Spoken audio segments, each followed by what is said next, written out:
satupun yang luput dari penglihatannya, tak ada satupun yang luput dari pengawasan. Jangan sembunyi, oh di manakah aku bisa sembunyi?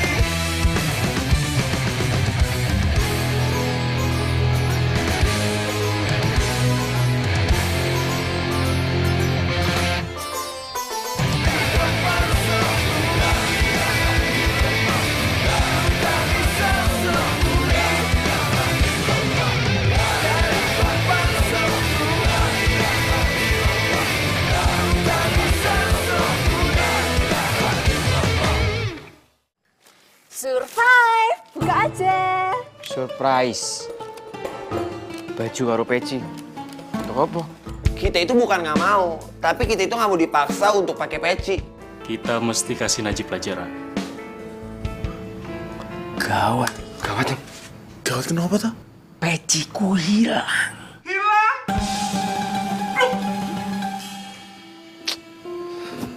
Makin lama kok perasaan gue makin gak enak ya ngebuang baju itu.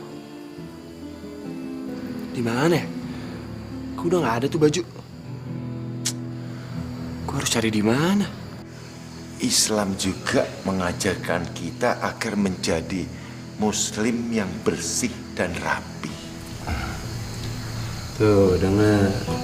Pak Kiai aja gak mewajibkan kita memakai peci. Bejo juga kangen karo Pak Kiai.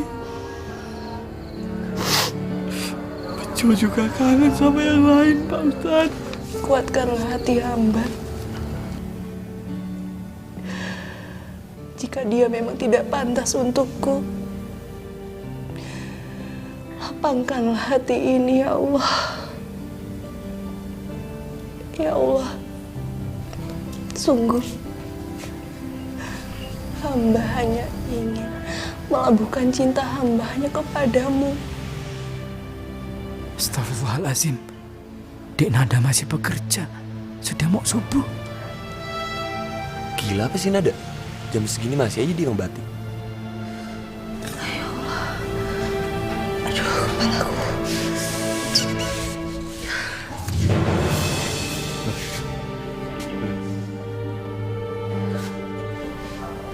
Astagfirullahaladzim, ya Allah.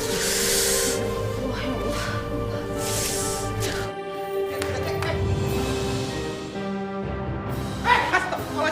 Jangan dipegang. Jangan dipegang-pegang. Lu jangan teriak-teriak, bantuin dong. Kan gimana sih? Aku tidak mungkin pegang. Astagfirullahaladzim. Tolong. Ayo lah, teriak-teriak. Aku tidak mungkin pegang Dek Nada. Lu kadang kayak gini masih kayak mikir kayak gitu. Sampai jangan cari-cari kesempatan. Lepas jatuh dong. Ini berat, bantuin. Bunda. Ini berat dong, bantuin. Lu ngapain?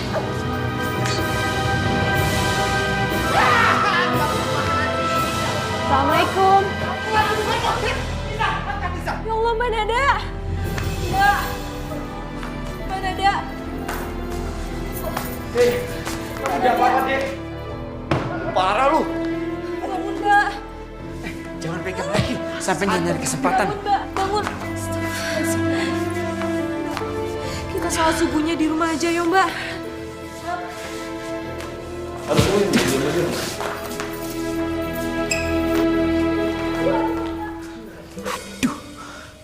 Begundal Wahyu itu yang nolongin Dek Nada. Astagfirullahaladzim. Aku memang tidak bisa nolong. Aku tidak bisa pegang.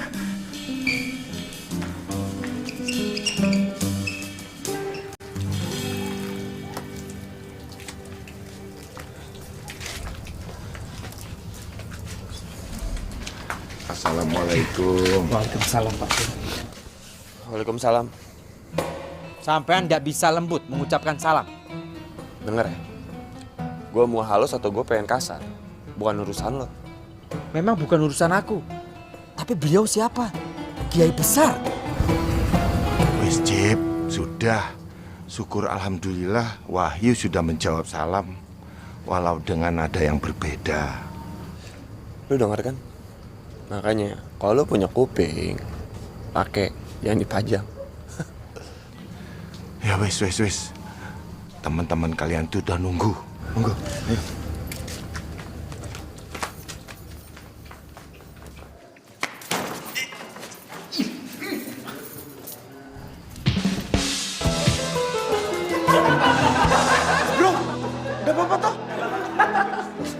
Astagfirullahaladzim. Kenapa tertawa? Hah? Wong jatuh kok ditertawai? Bukan dibantu. Udah, salat. Ayo, Cip. Komat, Cip.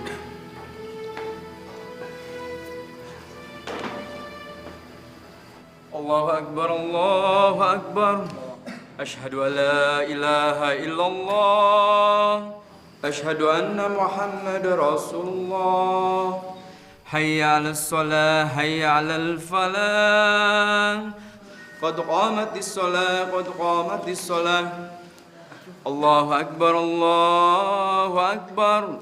La ilaha illallah. Mbak, ini obatnya diminum dulu ya.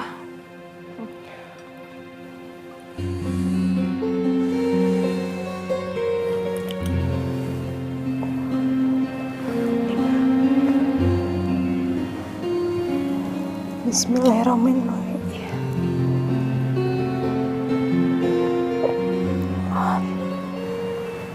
Udah, makasih Yonis. Iya Mbak. Mbak kenapa sih? Kok membatik sampai pagi? Nis, pesanan kita itu kan masih banyak yang belum selesai. Mbak tuh nggak mau kalau hasil jadinya itu terlalu lama. Mbak yakin gara-gara itu? Maksud kamu apa, Nis? Mbak membatik bukan pengen mengalihkan pikiran Mbak dari Mas Wahyu kan? Mbak nggak tahu Nis harus jawab apa. Mbak, Nis, Mbak minta tolong sama kamu. Nggak usah nanya apa-apa lagi yo. Mbak sekarang pengen istirahat. Ya wes Mbak. Mbak jaga kesehatan Mbak yo, jangan terlalu memforsir kerja. Ya udah Nisa ke asrama dulu. Assalamualaikum. Waalaikumsalam.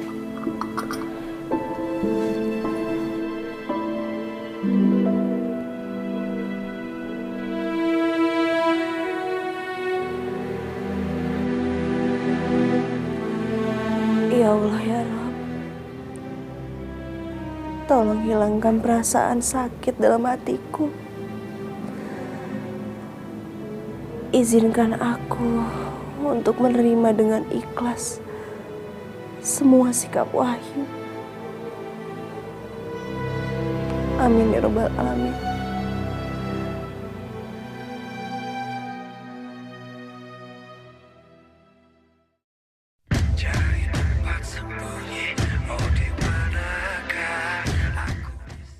Allah Subhanahu wa taala berfirman dalam Al-Qur'anul Karim.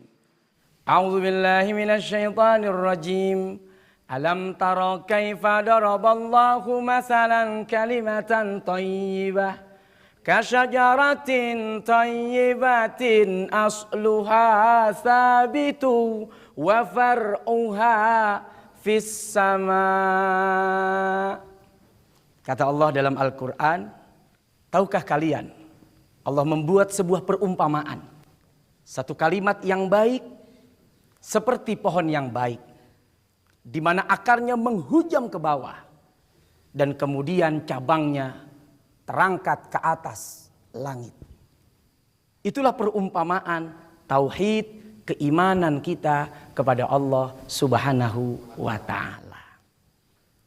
Jadi iman yang menghujam, lalu kemudian akhlak, syariat, ibadah yang menaik ke atas, ke angkasa.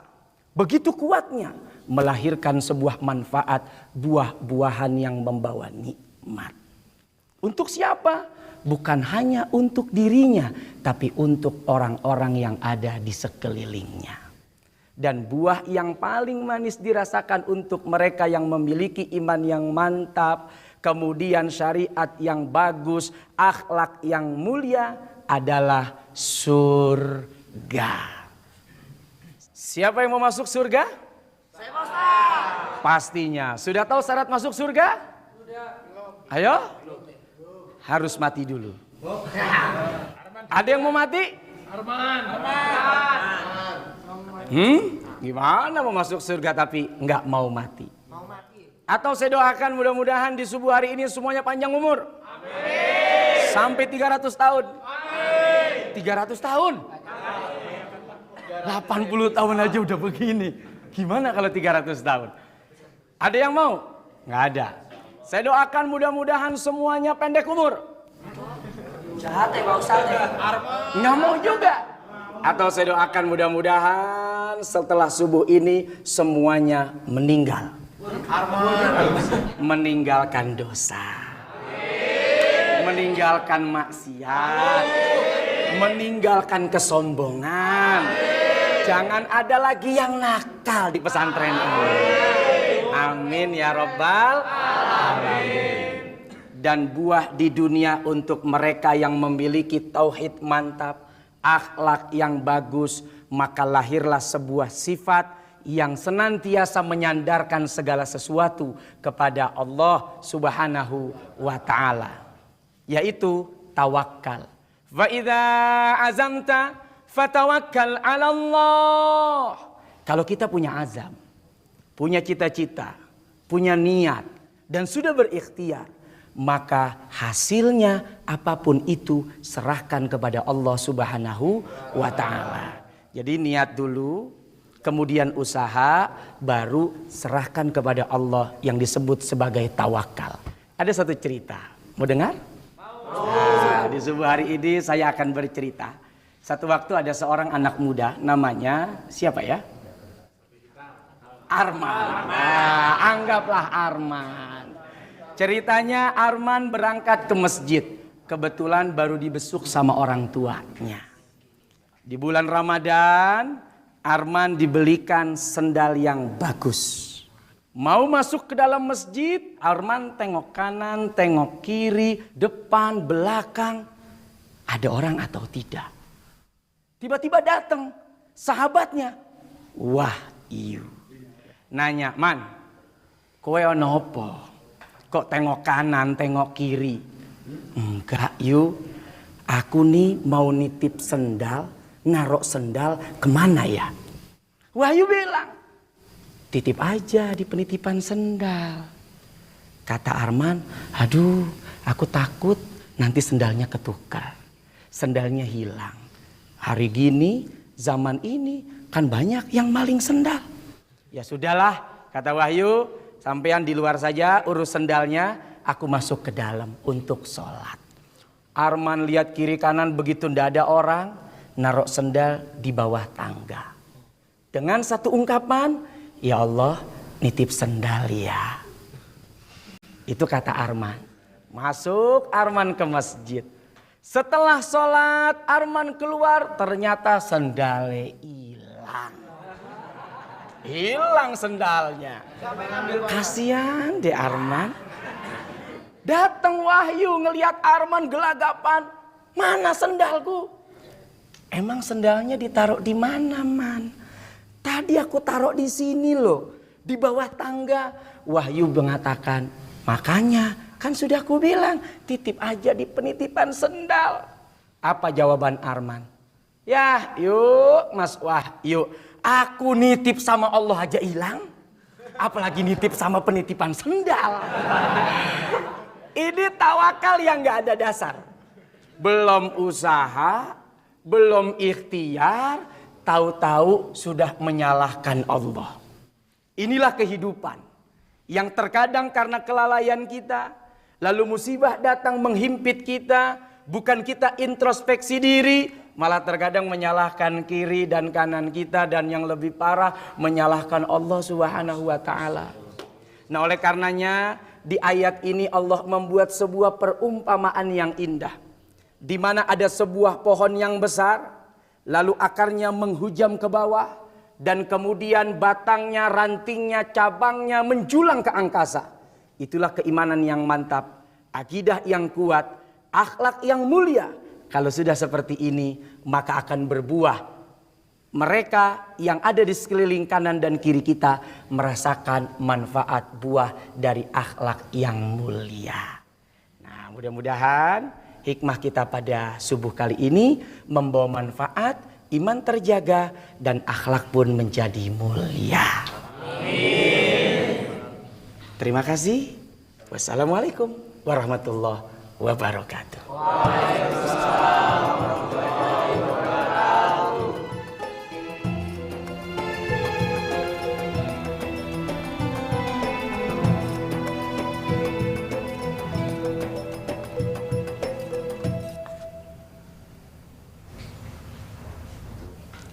Duk. Duk. Nada. Bapak, Masya Allah. Ini apa kamu tidur di sofa ya? Nada habis sholat subuh, Pak. Tadinya Nada mau baca buku tapi malah ketiduran. Kamu sakit ya? Enggak, Pak. Nada cuma kurang istirahat.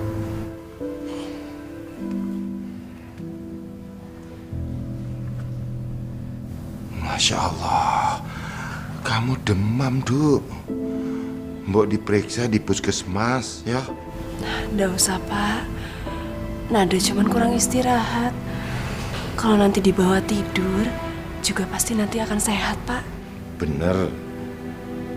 Cuma kurang tidur. Mbok kamu kalau ada apa-apa ngomong sama Bapak, Duk. Iya, Pak. Kalau ada apa-apa, Nada pasti bilang sama Bapak.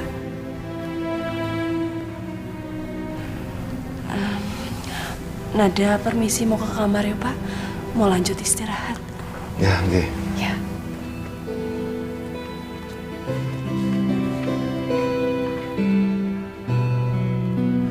Nduk.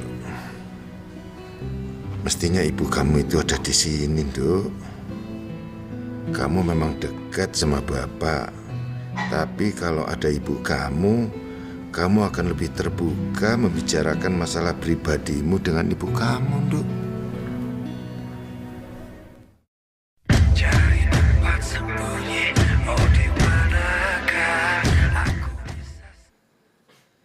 Dia bisa-bisanya memanfaatkan suasana ketika Dek Nada itu lemah, terjatuh. Dia menyentuh. Bahkan dia memeluk Dek Nada di depan mataku. Astagfirullahaladzim. Aku saja mau menolong itu masih menahan. Karena Dek Nada itu belum menjadi muhrimku. Tapi dia dengan sangat gagahnya memegang Dek Nada seolah-olah dia itu pahlawan. Astagfirullahaladzim. Aku tahu maksudnya begundal itu. Dia hanya ingin menyentuh Dek Nada.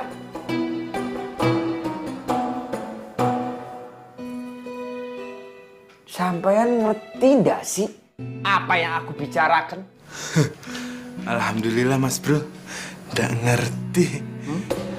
Lawang Mas Bro tadi ngomong sendiri, aku nggak jelas. Jelas Ustaz? Ya? Hah? Empo? Stupid, pit, stupid. Ajak suruh suwit kita. Stupid.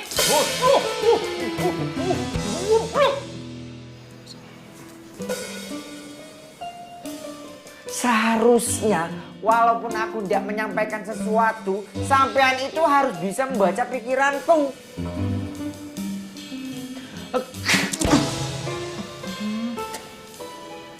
Tapi kita berdua bukan paranormal Mas Bro. Nggih Mas Bro. Lagian yang paling deket dan bisa megang Mbak Nada kan cuma si Wahyu Begundal itu. Nah terus kita harus gimana? Yuk. Sampean jangan ingatkan aku lagi untuk permasalahan tadi. Sampean tidak ada di situ. Tidak tahu kejadiannya seperti apa. Pokoknya aku tidak mau tahu. Sampean aku tugaskan untuk mengintai, memata-matai kegiatan Dek Nada. Semuanya. Kemana Dek Nada pergi, mau apa, sedang apa, selesai di mana, selesai kapan. Aku tidak mau tahu. Pokoknya sampean harus mengikuti dan melaporkan kepada saya kalau Begundal Wahyu itu mendekati Dek Nada. Gimana mau mengintai ya? Pengajian aja pisah. Rumah asrama pisah. Mau ngapa-ngapain kita juga pisah. Terus gimana? Nji Mas Bro, Mas Ustadz bener. Kalau kita ketahuan Pak Kiai, kita pasti diomelin. Stupid, stupid. Disulit lagi kita. Goblok. Sampean ambil kertas, sampean tulis di kertas, Dek Nadia mau kemana? Dek Nadia sedang apa? Dek Nadia kegiatan 1 minggu ini kemana? 1 bulan ke depan tuh Dek Nadia ada kegiatan apa? Tulis. Ambil pulpen, kita ambil pulpen. Kertas. Astagfirullahaladzim. Rahim. Fuad. Sampean itu masih tetap goblok. Jadi Mas Bro, surat itu beneran atau nyindir kita berdua? Nyindir nih ya. Nyindir. Rahim, sampean mau bibir sampean aku buat bisa menutupi seluruh bagian muka sampean. Muka bibir kabeh tuh. Udah mau Mas Bro, udah cukup. Aku ndak mau tahu dan aku yakin apa yang aku maksud sampean harus sudah mengerti dan harus menjalankan dengan sangat baik dan benar. Paham? Paham Mas Bro. Mas Bro, aku sangat mengerti. Jadi aku pamit ya. Assalamualaikum. Waalaikumsalam.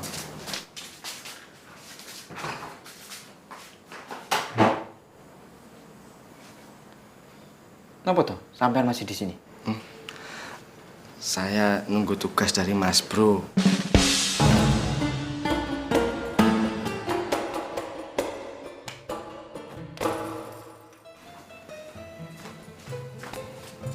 Bisa rebahan? Berbaring. Tungguin Mas. Inna lillahi wa inna ilaihi roji'un. Telah pulang ke rahmatullah Fuad. Goblok. Assalamualaikum. Astagfirullahaladzim, Gusti Allah. Banyak sekali dosa-dosaku. Hatiku sudah hancur, sudah kecewa karo begundal wahyu itu. Dan kepalaku mau pecah menghadapi orang berdua itu, Fuad. Rahim. Mas, tugas baru lagi Mas. Tugas baru ya?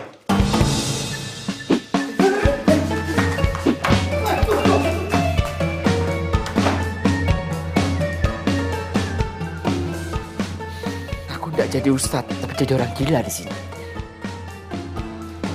Fuad, Rahim. Fuad, Rahim.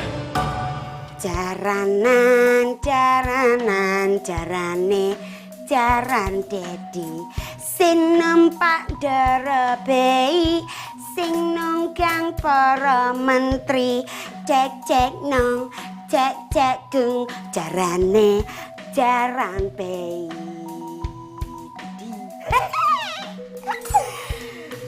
sing numpak derebei sing ciki bam sing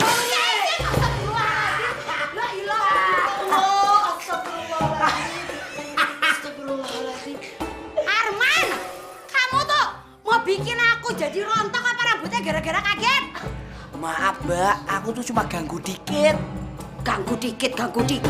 Ya kalau mau ganggu dikit ya bawa assalamualaikum dulu baru diganggu. Waduh, tadi aku nggak bilang assalamualaikum toh? Ya ndak. Ngakunya anak pesantren, tapi assalamualaikum belum lulus. Piye toh? Oh, marah toh. Assalamualaikum Mbak Meni. Waalaikumsalam warahmatullahi wabarakatuh. Kalau begini kan enak. Ya toh. Iya. Kamu ngapain toh kesini? Memangnya kerja baktinya sudah selesai? Tadi tuh aku mau naruh sapu ini Mbak. Tapi berhubung aku ngeliat Mbak Meni di sini, aku jadi inget Mas Bejoy. Mas Bejo. Kapan tuh dia pulang? Aduh, aku ya nggak tahu ya Mbak. Kamu kangen ya sama dia? Mbak, Mas Bejo itu udah Arman anggap jadi kakaknya Arman sendiri Mbak.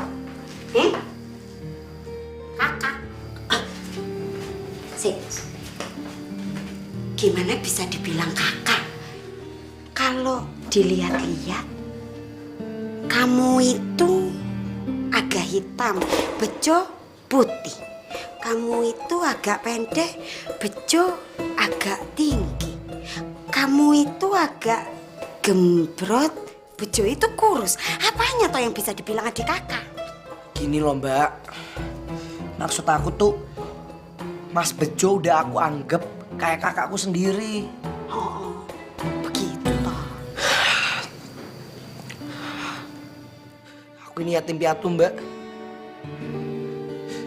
Pakai nemuin aku di dekat pesantren ini. Mas Bejo yang udah duluan ada di pesantren ini.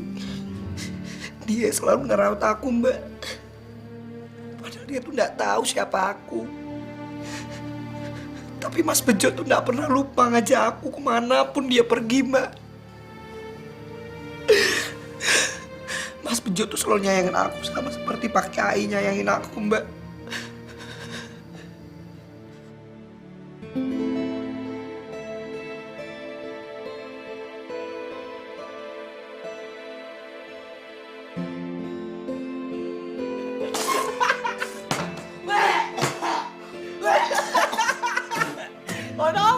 Ini kopi kok asin loh Mas? Ini kopi sengaja dicampur garam biar melek, Man. Wah.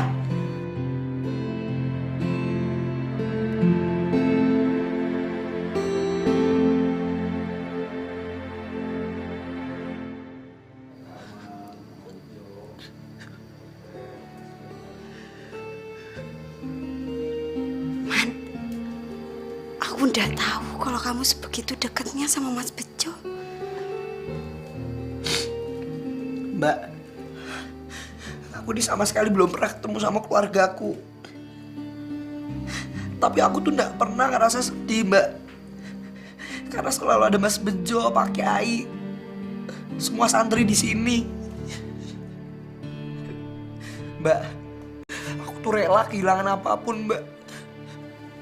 Asal aku jangan kehilangan Pak Kiai, pesantren ini sama Mas Bejo.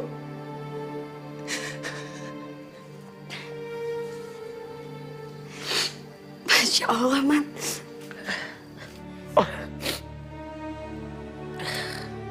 Kamu ceritanya itu menyentuh sekali.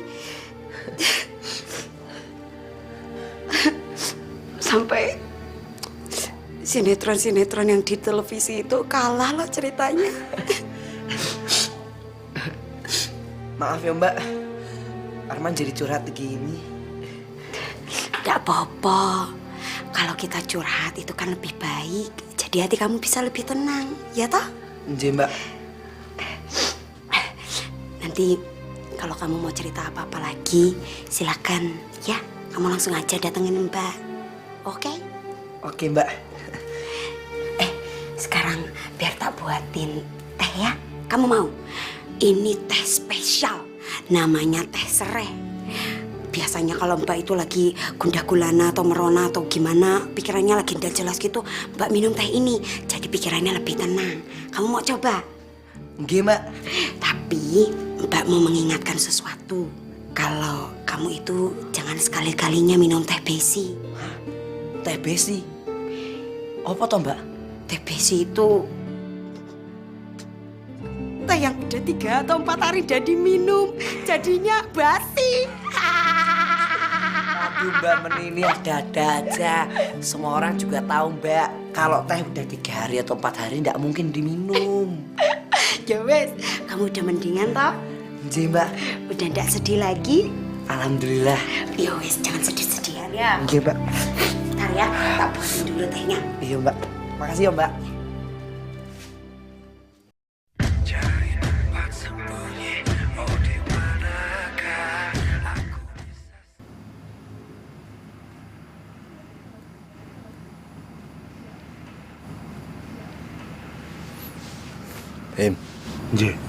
Kita ngapain ada di sini? Kita cari tahu Mbak Nada lagi ngapain.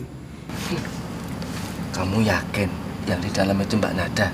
Loh, kalau aku yakin nggak mungkin ada di sini sama Mas Ustadz. Ya kalau yang di dalam itu Mbak Nada. Nah kalau bukan? Loh, kita cari tahu gimana caranya. Gimana kalau kita tanya sama santriwati yang lewat? Hah? Him, itu namanya malu bertanya sesat di jalan. Kita itu mengintai. Goblok. Lah terus piye carane? Cari tahu Mbak Nada ada di mana? Piye? Boh. Loh, tanya Boh.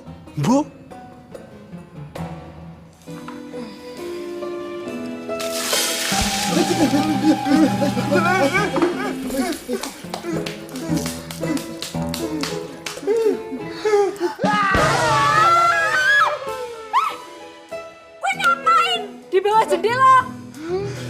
Nganu sah. Apa? Kita berdua tuh lagi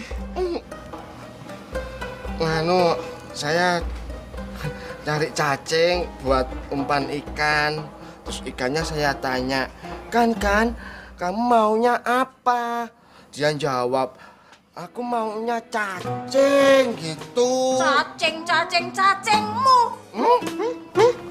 Pasti kalian berdua mau ngintip aku ya? Astagfirullahaladzim, Sah. Kita berdua tuh nggak ada niat ngintip untuk Aisyah. Kita berdua cuma mau cari tahu kalau di dalam tuh ada... Sah, aku mohon pamit ya saya. Assalamualaikum. Kalian berdua pasti mau ngintipin aku ya? Kalian bakal tak aduin ke Mas Najibku. Kalian berdua pasti kena hukuman. Karena kalian berdua itu udah ngintipin Aisyahnya Mas Najib. Amit-amit. Nggak bintitan melentrung iya nih semua ini. Dan rasopan. Tehnya Mbak Meni ini bener-bener enak, wis super. Makasih ya Mbak. Sama-sama, Man. Tahu nggak? Harusnya kamu itu merasa bangga, merasa terhormat karena sudah bisa mencicipi resep rahasia teh serai buatan Mbak Meni. Karena apa? Bisa dilihat, gelasnya saja berbeda, ya toh? Spesial. Kamu mau tahu nggak? Waktu Mbak Meni itu lagi ada di Abu Dhabi, menjadi tenaga kokai Indonesia, teh serai ini pernah juga dicicipi oleh Pangeran Abu Dhabi. Hah? Masa toh Mbak? Iya, hanya orang-orang terpilih saja yang bisa merasakan. Oh iya. Lah terus piye? Pangerannya suka ndak? Alhamdulillah, dia ndak suka. Lah kok iso toh Mbak? Kan enak. Soalnya Mbak Meni itu salah meracik. Bukannya daun serai yang tak masukin, malah daun bawang. Saja ndak suka Mbak. Mampu. Mbak, kali ini aku yang rasa terharu Mbak. Duh, makasih ya Mbak buat teh serainya. Sama-sama, Man. Tapi kamu jangan bilang-bilang ya ke santri atau santriwati yang lain. Aku takutnya mereka itu nanti pada ngantri loh. Terutama Fuad dan Rohim. Jangan sampai, oke? Oke Mbak. J, bisa diatur. Good. Mbak, kalau begitu aku permisi dulu ya Mbak. Sekalian aku nih mau naruh sapu. Habis itu aku harus masuk ke kelasnya Ustadz Mahmud. Yowes, kita keluarnya sama-sama ya. Iya, tapi sebentar. Panci, dandang, piring, kompor, makanan. Tak pergi dulu sebentar yo. Nggak akan lama. Nanti aku balik lagi. Oke? Kamu itu jawab kokenya yang paling kencang tahu. Ya wes, assalamualaikum. Yuk Man.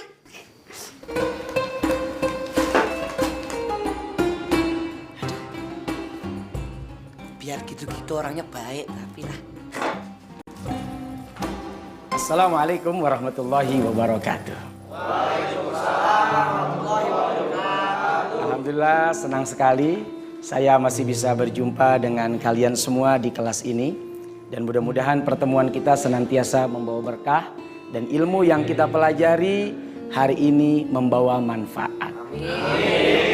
Insya Allah pada pertemuan kali ini kita akan membahas tentang makna kesederhanaan. Jadi Rasul Shallallahu Alaihi Wasallam telah mencontohkan buat kita semuanya akan makna hidup sederhana. Apalagi kita yang ada di pondok pesantren, diajarkan untuk tidak menjadi orang yang sombong. Syukuri segala nikmat yang Allah berikan. Jangan pernah dijadikan itu menjadi alat untuk kesombongan kita. Dan jadikan apa-apa yang selama ini kita rasakan kurang sebagai bentuk latihan untuk melatih kesabaran kita di dunia ini. Orang yang sombong itu orang yang seperti apa? Yang pertama, mereka yang tidak mau menerima kebenaran. Kalau diajarkan bercanda, colek sana, colek sini, pura-pura tidak mendengar. Teman lagi belajar diganggu, tidak mau mendengarkan nasihat. Batrul haq, kata Nabi, dia adalah orang yang sombong, yang tidak mau menerima dan mendengarkan kebenaran. Yang kedua, mereka yang sombong adalah, kata Rasul, yang merendahkan manusia. Jadi siapa orang yang diantara kita merasa diri lebih hebat, lebih kaya, lebih pintar, lebih segala-galanya, lalu kemudian dia merendahkan orang lain atas kelebihannya, maka dia termasuk orang yang sombong. Buat yang memiliki kelebihan, syukuri kelebihan itu. Dan buat yang mendapatkan kekurangan, bersabarlah dengan kekurangan itu. Ada satu kisah, mau denger nggak? Nah, di zaman Nabi ada seorang sahabat, namanya Imran Al-Khaliji. Ini Imran orangnya hitam, rambutnya keriting. Ya? Kok ciri-cirinya ada di saya semua ya? Nggak tahu. Tiba-tiba feeling saya kesini saja. Saya perhatikan cuma kamu, Man. Yang hitam banyak ya Pak Ustadz, gak cuma saya ya. Oh, hitam. Woi. Sudah. Orangnya hitam, jelek, rambutnya keriting. Saya nggak punya rambut ya. Sekalinya senyum, hanya giginya yang tampak. Namun, kekurangan yang dimiliki olehnya tidak membuat dia putus asa. Dia tetap bersabar, dia tetap bersyukur, dan terus beribadah tanpa harus menyalahkan Allah yang telah menciptakan dia dengan segala kekurangan yang dirasakan. Singkat cerita, si Imran Al-Khaliji yang jelek tadi, yang hitam, diberikan oleh Allah sebuah nikmat, yaitu perempuan yang paling tercantik setanah Arab. Itu buat Melani buat aku. Tapi orangnya lagi tidak di sini ya Pak Ustadz, lagi di Tenang, Man. Ya kalau ndak Melani ya Mbak Menik lah. Singkat cerita, suatu waktu perempuan ini menjadi istrinya si Imran yang hitam tadi. Senang si Imran mendapatkan nikmat seorang istri yang paling cantik setanah Arab. Datanglah tiba 2 tahun berumah tangga. Seperti biasa lagi asik breakfast. Habis ngebreak langsung pes ke belakang. Tiba-tiba istrinya melihat dan menatap si Imran dengan tatapan yang penuh tanda tanya. Dari mulai ujung kepala sampai ujung kaki, semua dilihat. Tahu-tahu si Imran tersinggung. Maklum, orang jelek kalau kelamaan diliatin suka ngambek. Bawaannya curiga mulu sama yang ngeliatin. Tiba-tiba bertanya si Imran, "Wahai istriku tercinta, engkau menyesal menikah dengan aku?" Si istri hanya tersenyum. Aku tanya yang kedua kali kepadamu, apakah engkau tidak ridho menikah dengan aku? Si istri tertawa mendengar pertanyaan si suami. 3 kali pertanyaan, awas kalau kamu tidak jawab, kata suaminya. Kenapa engkau tersenyum, tertawa, dan kau memandang aku dengan pandangan yang penuh tanda tanya? Si istri tahu suaminya marah dan berkata, "Cool man, sabar, tenang. Jangan marah dulu, Mas. Aku memandang dan melihatmu bukan karena aku menyesal menikah denganmu. Justru aku bahagia karena punya suami seperti engkau. Maksud aku begini, Mas. Aku bahagia karena kelak besok aku akan masuk surga. Kok bisa? Ya, bahkan engkau pun akan masuk surga bersama dengan aku, Mas. Apa dasarnya? Rasul mengatakan, surga itu milik orang yang bersyukur dan bersabar. Lah terus apa hubungannya sama kita? Hubungannya gampang. Engkau, wahai suamiku tercinta, mendapatkan istri secantik aku, engkau bersyukur. Ya. Dan aku mendapatkan suami sejelek kamu, aku bersabar. Giliran jelek niatnya kok saya terus tau Pak Ustadz. Terus saya mau lihat kemana? Banyak wewe. Sabar, Man. Ya sudah, sabar. Ini bukan kamu loh. Imron. Tapi Pak Ustadz lihat saya terus. Kamu aja yang merasa tuh kan. Orang jelek kalau kelamaan diliatin suka ngambek dah. Jadi ini merupakan sebuah kisah pelajaran buat kita semuanya. Bahwa surga itu hanya berhak dimasuki dan dimiliki buat mereka yang bersyukur kepada Allah atas segala nikmat. Dan mereka yang bersabar atas segala ujian, kekurangan yang Allah berikan di dunia ini. Tidak ada kata sombong buat mereka yang diberikan kelebihan. Dan jangan putus asa. Ya sudah. Insya Allah pertemuan ini membawa berkah. Dari mulai awal kita bicara tentang makna sebuah kesederhanaan. Kemudian tentang kesombongan. Dan kuncinya syukur, sabar, surga buat kita semuanya. Assalamualaikum warahmatullahi wabarakatuh. Waalaikumsalam.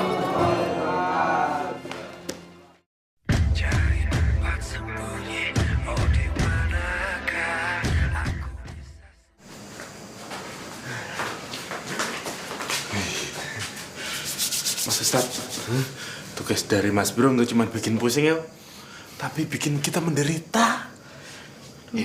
Ini baru permulaan. Kita harus menyiapkan tenaga dan jiwa raga demi tugas dari Mas Bro, ya lah? Setuju. Mas Ustadz, kayaknya enak-enak nih panganannya. Iya, ini buat persiapan tenaga kita biar kuat, ya. Setuju. Kita comot, kita cium sedikit. Pengare, capcay, sob. Mencium aromanya. Astagfirullahaladzim. Siapa tuh? Siapa yang nyuruh kalian untuk cium-cium makananku? Siapa?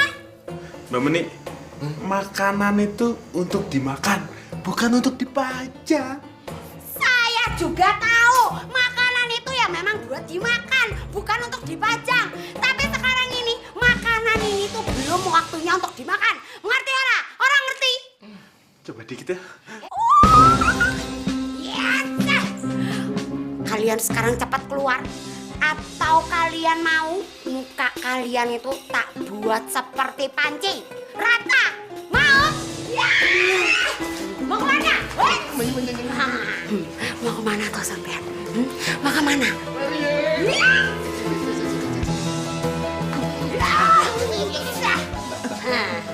Mau kemana?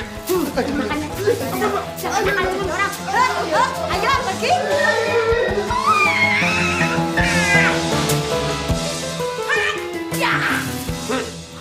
Kalian itu udah tahu sekarang ini berhadapan sama siapa? Memasuki wilayah kekuasaanku. Berarti berhadapan dengan Meni. Ngerti orang? Orang ngerti?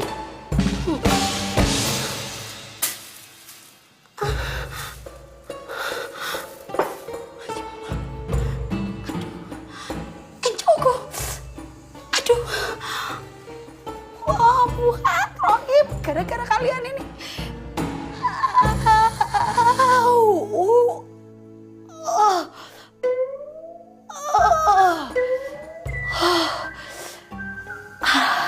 Alhamdulillah.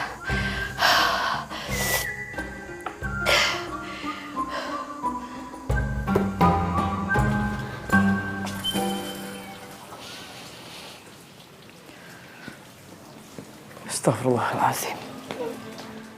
Kok aku ndak bisa melupakan kejadian Dek Nada karo Begundal Wahyu. Dia itu bukan saja melanggar syariat memegang tangan Dek Nada, tapi sudah menyakiti hatiku. Gusti Allah, seandainya saja angin bisa membawa kabar dan perasaanku ini, akan kutiupkan di depan Dek Nada. Hatiku benar-benar untuk kamu, Dek. Tidak bisa ke lain hati. Bener itu, Mas? Bener, Dek. Kalau untuk perasaan aku tidak mungkin bohong. Hatiku betul-betul untuk kamu, Dek. Ya Allah, subhanallah. Terima kasih ya Allah. Mas serius? Mas.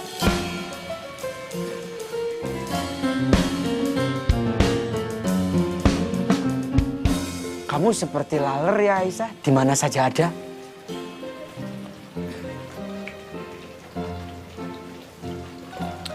Ya kan, walaupun kayak laler kan yang penting hatiku untukmu, Thomas.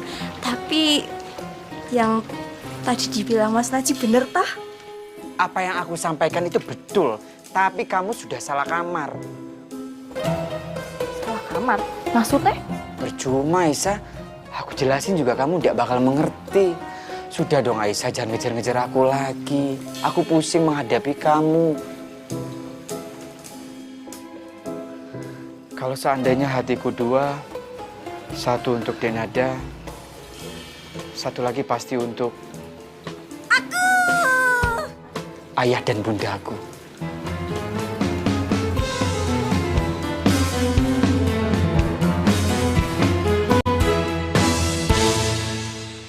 Mas Najib ki ngomong apa toh? Kok buat Dek Nada sama ayah bundaku?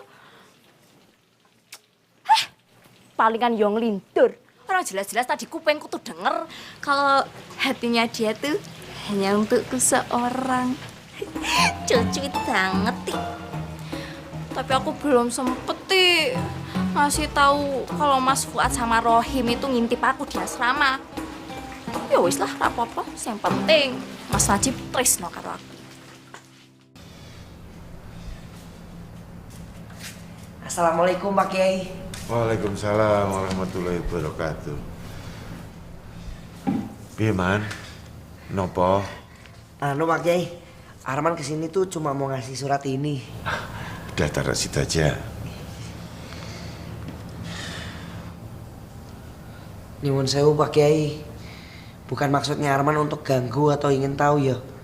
Tapi kok kelihatannya mukanya Pak Kiai itu sedih terus. Iya, Man. Bapak sedang ingat ibu Coba kalau ibu ada di sini, mungkin Bapak lebih tenang sedikit. Karena Nada itu punya tempat untuk bercerita. Loh, tapi di sini kan ada Pak Kiai. Ada Mbak Nisa, Mbak Aisyah, santriwati di sini. Mereka semua bisa kok diajak cerita sama Mbak Nada.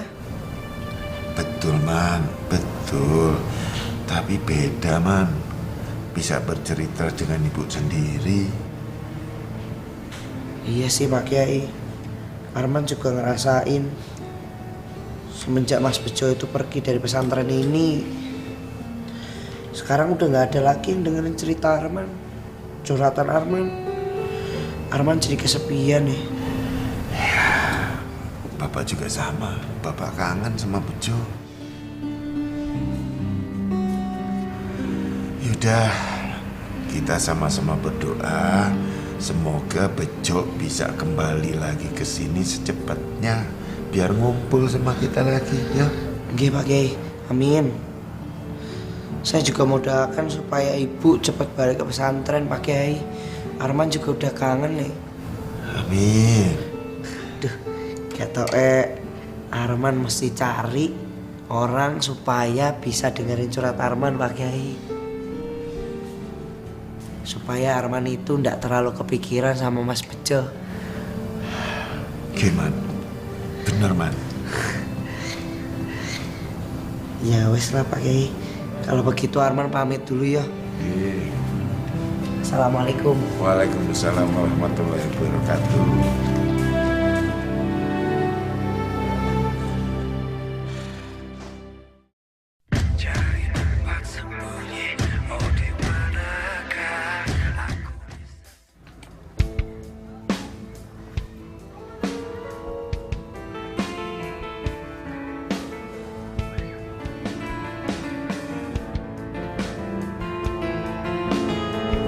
Yuk, lu kenapa sih?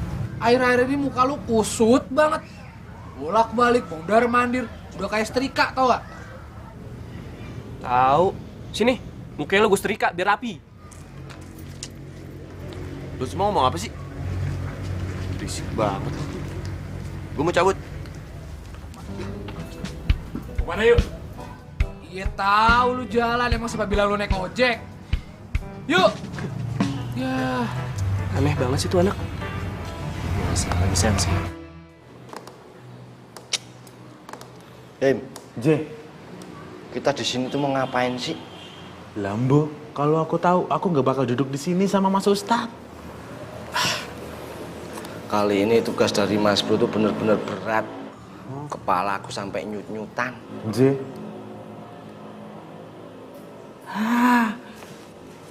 Aku punya ide.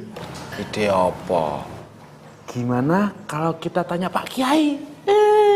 Tanya apa? Tanya Mbak Nada di mana, lagi apa, sama siapa. Terus bikin jadwal Mbak Nada selama seminggu. Jadi, gak mau mata? Kayak permintaannya Mas Bro. J. Kamu tuh kalau ngomong buat diatur, dipikir dulu. Kalau mikir tuh jangan pakai bibir. Mikir tuh pakai kepala. Ngerti pura? Loh, salahku apa toh? Kamu tuh gimana sih? Kalau kita nanya ke Pak Kiai, lah terus Pak Kiai balik nanya ke kamu mau jawab apa? Ayo. Gampang, tinggal aku jauh. Nah, iya dah. Respon jawab tau sampean? Apa? Mas Ustadz bener juga. Lah terus piye? Mas Ustadz punya ide ora? Ide apa? Lambo. Aku terus sih mikir. Mikir ya salah gitu. Assalamualaikum Mas Roy, Mas Fuad. Waalaikumsalam. Mas ini ngopo toh kok lesu? Mungkin ada yang bisa Arman bantu? Untuk saat ini aku ora perlu bantuanmu, Man. J, sampean masih kecil. Kono bantu Mbak Menik cuci piring. Nggak usah ikut campur. Waduh. Mas, aku tuh bukannya mau ikut campur. Aku nih menawarkan bantuan. Pasti pada lupa toh, Pak Kiai itu pernah bilang, kita ini sesama manusia harus saling bantu-membantu. Karena sifat manusia itu adalah simbiosis mutualisme, yaitu saling membutuhkan. Man, aku sama si Rohim itu kali ini tidak perlu bantuanmu. Nanti kalau kamu bantu, ntar kamu malah jadi parasit.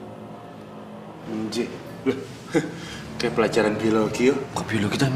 Lah itu simbiosis mutualisme, parasit. Loh, ntar apa lagi? Oh iya, tumbuh-tumbuhan itu Mas. J. Kemana? Ikut aku. Kemana? Ke sumur. Alah, ngapain? Nyemplung bareng-bareng. Nyemplung. Hah? Mas Ustadz, saya.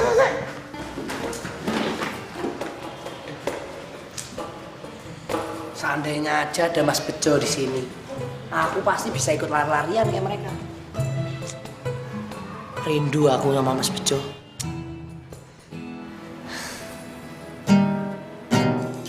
Nis, pokoknya tuh aku tuh bener-bener surprise banget.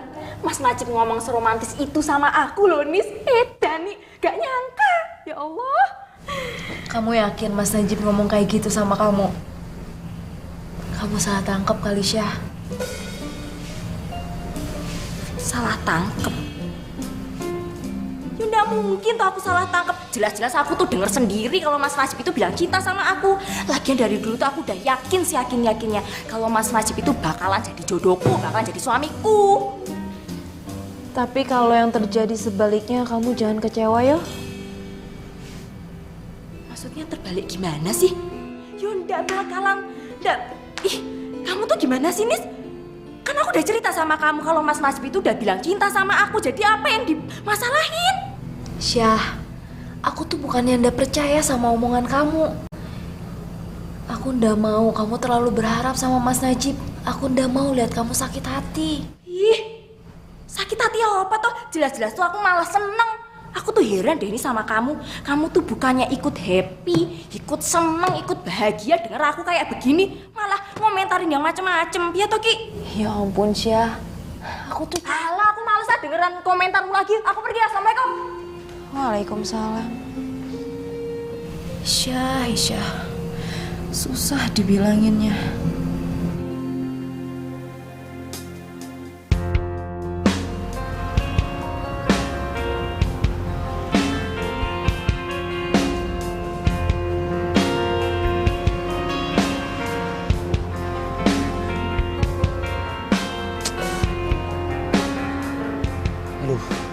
Gimana gue pengen tahu keberadaan si Nada. Sekarang aja gue gak ngeliat dia.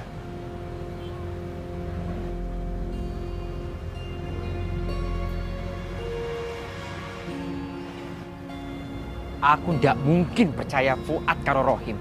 Aku harus melihat sendiri apakah Dek Nada itu sakit atau enggak. Jangan sampai begundal Wahyu itu yang mencari perhatian.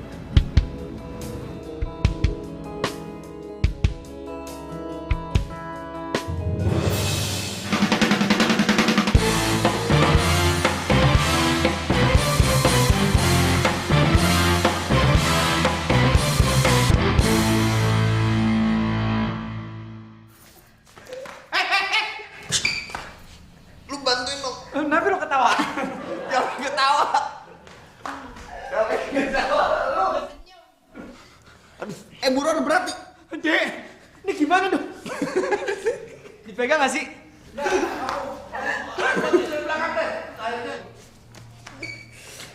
Berangkat gua gak koti.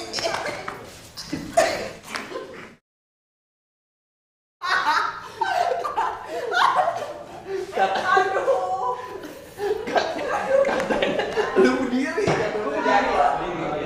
Makanya di sini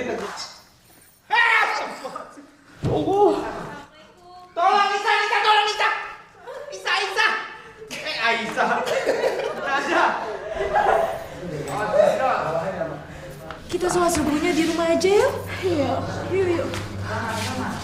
Pintunya di sana. Terus.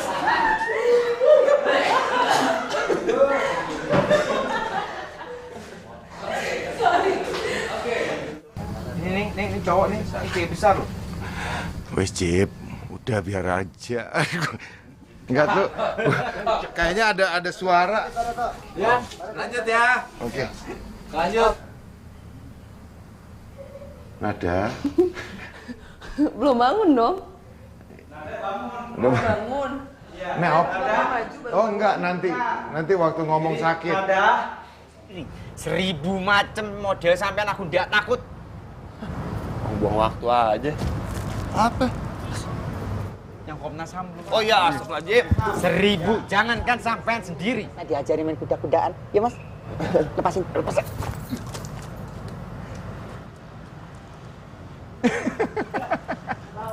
Copot. Duh, Mas lagi. Nisa kan udah bilang, Mas Aldo itu jangan terlalu banyak musik.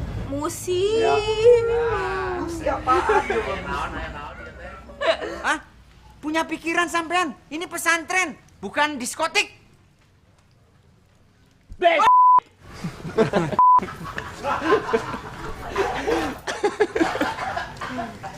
Lu kenapa jadi kaget?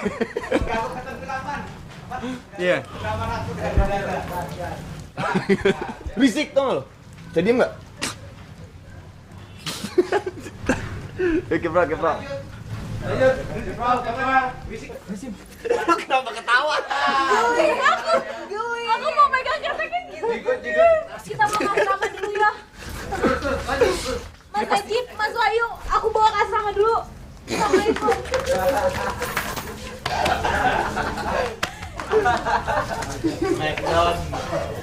Sampean pikir ini zaman berbakala, anak kiai besar diobati oleh dukun, musyrik sampean. Sakus. Lanjut. Siapa yang ngomong? Lanjut, Mas Najib ngomong. Kamu tenang aja. Cari tempat sembunyi, oh di